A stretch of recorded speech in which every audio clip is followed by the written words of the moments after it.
1930 पर्यंत होते. सुभाषचंद्र बोस नेहरू सारखे तरुण नेते जेव्हा पूर्ण स्वातंत्र्याचा आग्रह करू लागले तेव्हा त्यांच्यासाठी गांधींनी आपलं मत बदललं.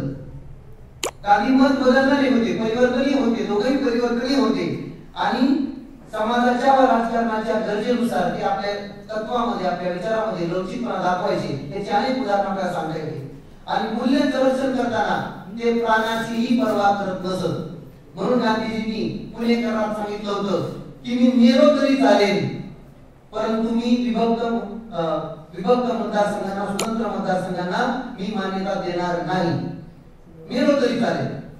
आणि त्याच वेळेला बाबासाहेब आंबेडकरांनी उत्तर दिलं होतं की गांधीजींचा जीव गेला तरी चालेल परंतु मी माझ्या माणसांशी, माझ्या माणसांच्या फायद्याच्या आड कुणालाही येऊ देणार नाही. असे दोघंही निगडी होते, मूल्यासाठी संघर्ष करायचे. हे त्यांच्यातले अनेक समान धागे आहेत. मग आपल्याला प्रश्न पडतो की त्यांच्यामध्ये संघर्ष का आहे. याचं एकमेव उत्तर आहे सातत्याने दिलं जाणार, ते आहे पुणे करार. की पुणे करार हा फक्त त्यांच्या संघर्षाचा एक भाग सांगितला जातो. प्रत्यक्षात जेव्हा आपण वाचतो, मी जेव्हा वाचलो, मी माझं सांगेन, तुम्ही वाचाल तेव्हा तुमचा तुम्हाला समजलेला मुद्दा वेगळा असू शकतो. मी जेव्हा काही वाचलं, मी रावसाहेब कसबेंना वाचलं, मी चंद्रकांत यांना विसरलो मी त्यांचं नाव, चंद्रकांत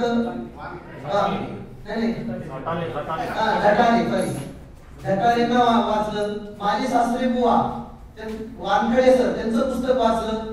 मी आताच आमचे मित्र नरसिंगे सरांकडून 2-4 दिवसापूर्वी चोरखडे यांचं खड्ड घेऊन गेलो, ते वाचले.